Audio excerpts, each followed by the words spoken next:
is about two new topics that you haven't heard about before, and they're called momentum and impulse. They're a little bit related to energy, a little bit related to force, but they're actually just something completely different to energy and force.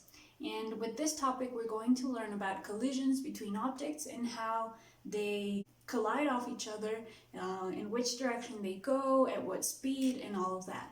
But today we're just going to start with an introduction to momentum and impulse. So what is momentum? Momentum is a quantity of motion that measures how much mass and how much speed an object has.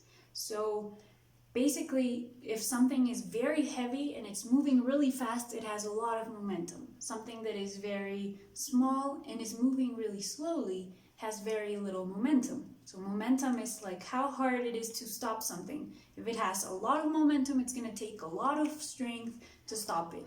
If it has very little momentum, you will be able to stop it really quickly. So momentum is proportional to mass and speed. That means that we can write the equation for momentum like this. Momentum would be equal to mass times speed. And the letter that we give momentum is P, actually. So our equation for momentum is this simple equation. Momentum is equal to mass times speed. So let me write that here. This is momentum. This is mass. And this is speed. So since momentum is proportional to mass and proportional to speed, we can notice that a big mass or a big speed gives us a big momentum.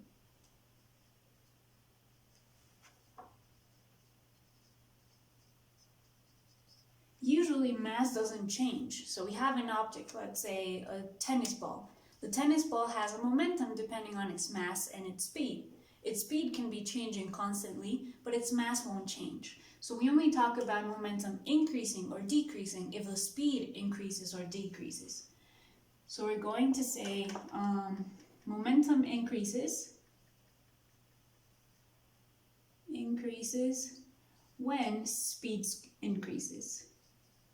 When speed increases. Sorry. Yeah, so momentum depends on how big and how big something is and how fast it's moving, and it increases when speed increases or decreases when speed decreases. Now, momentum is also a vector. So if you remember from last year, vectors are quantities that have not only a magnitude but also a direction. And we write them down with a little arrow on the top. So momentum has a little arrow on top because it's a vector. Mass was not a vector. Mass was a scalar. But speed, when we call it velocity, can become a vector.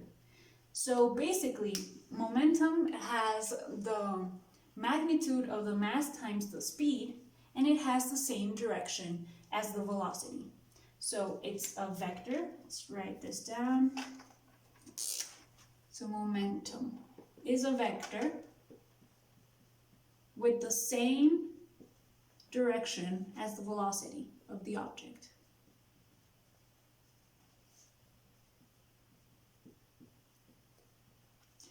So a very quick example would be, let's say we have a ball.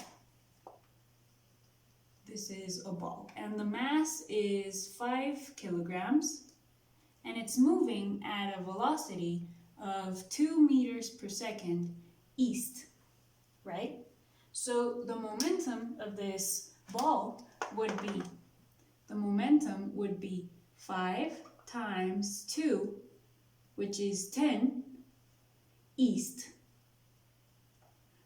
right? And what about the units? So we have units of kilograms in the mass. So this would be 5 kilograms, and this is 2 meters per second. So this is 10 kilogram meter per second. Kilogram times meters per second. So this is actually the unit of momentum. So actually there are two possible units of momentum. You can always give momentum in kilograms meters per second, or you can also give it as this is equal to newtons times seconds. This is really easy to prove. Newtons, when we defined it, it was kilograms meters per second squared. If you multiply newtons by second, one of those seconds cancels out and it becomes kilograms meters per second, which is just what we had here. So the proof doesn't matter, just you can give momentum in newtons times seconds or kilograms meters per second. It doesn't have its own unit name such as joule or newton. We just use either of these two units. So that's basically momentum. So notice that whether the momentum increases or decreases depends on if the speed increases or decreases. We don't care in which direction, but if it's accelerating, momentum will increase. If it's decelerating, momentum will decrease. And if it's at constant speed, momentum will stay the same.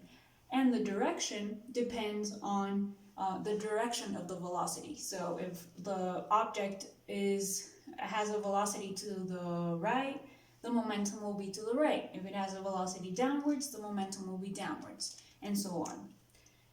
So that's basically it about momentum. Now let's move on to impulse. So this was momentum, and now let's do impulse. So impulse is a word that you've probably heard before, used in real life, and when you give something an impulse, it's like you push it, like you give it some force and you start moving it. So that is sort of what we talk about in physics when we're talking about impulse. Impulse is changing the momentum of something. So impulse is a change in momentum, right? So if we push something and we change its momentum, probably by giving it more speed or by stopping its speed, we imparted an impulse on that object. So impulse actually doesn't have a letter. Momentum is P. Impulse doesn't have a letter. I'm not sure why, so don't use I or any letter. But it does have sort of an equation that defines it. So this change in momentum actually depends on how much you push the object and how much time you're pushing the object. So if you're pushing the object for 10 minutes, you're probably going to increase its speed a lot, because the force that you're giving it is causing a very big acceleration. If you just push it for a millisecond and stop pushing, the change in the momentum won't be that big. So impulse is proportional to the force that you impart on an object and to the time that you do that force.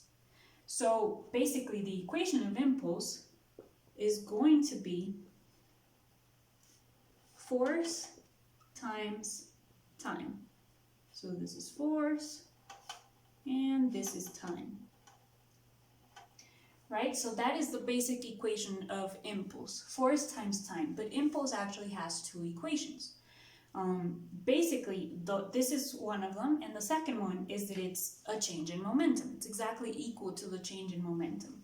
So remember, when we do change in, we use delta. So impulse is also going to be equal to delta P.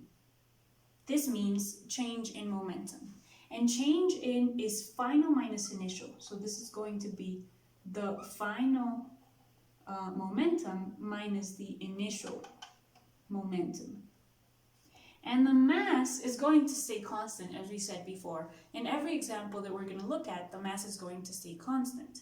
So the speed is what changes from final to initial. So we can put here the equation of final momentum, which is going to be the mass of the object times the final velocity, minus the mass of the object times the initial velocity, right? So we get our two equations. Impulse is force times time. Impulse is also mass times final velocity minus mass times initial velocity.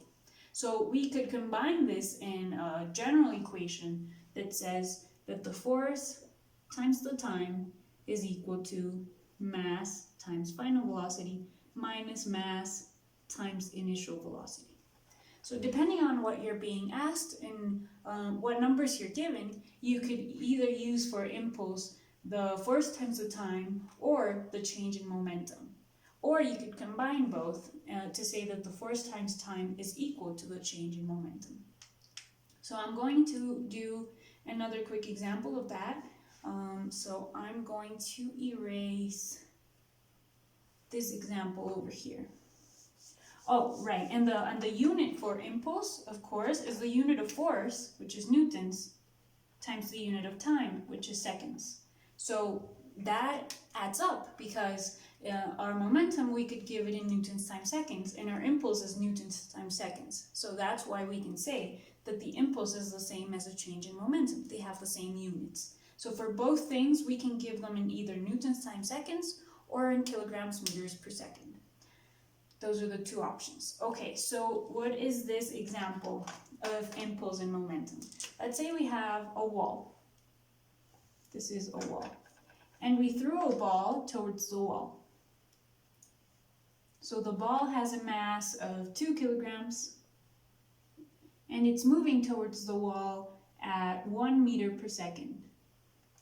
And it's going to collide against the wall, and it's going to rebotar, come back in the other direction. And in the other direction, it's going to go at the same speed, but in the opposite direction, so now it's negative. So remember, because velocity is a vector, we care about the direction, and momentum is a vector too. So this is going to be 2, so let me put it up here.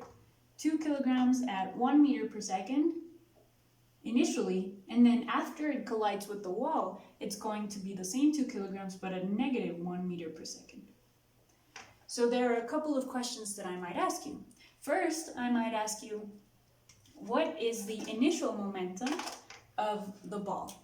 So initially, the ball is moving at 1 meter per second, its mass is 2, so the initial momentum, Pi, is going to be equal to 2 times 1, which is 2 newtons times second.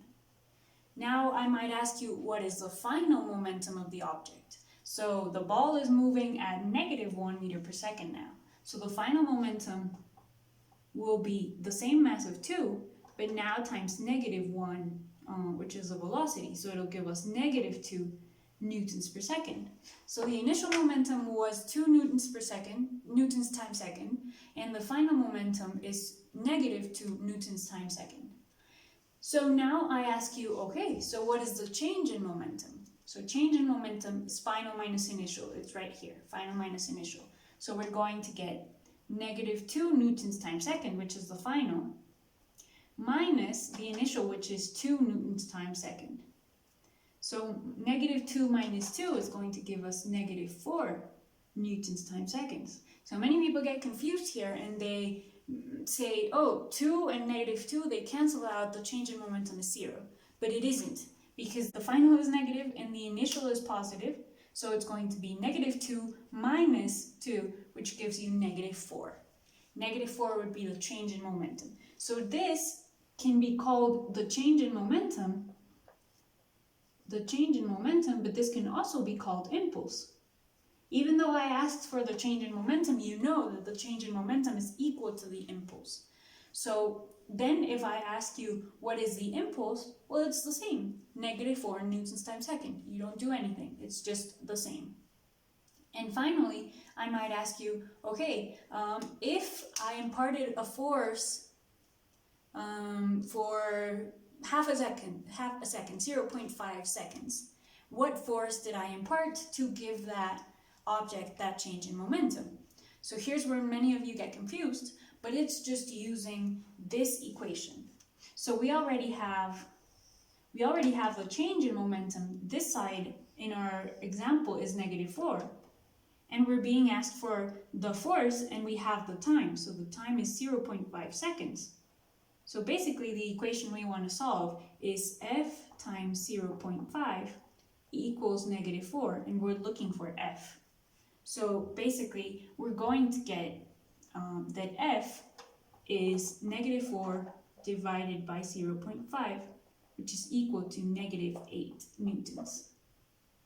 Right? So that would be the answer. The force that the person has to make for 0.5 seconds in order to give the ball an impulse of negative 4 newtons times second is 8 newtons. right? And that's basically a full example of how to use momentum, impulse, and both of them together.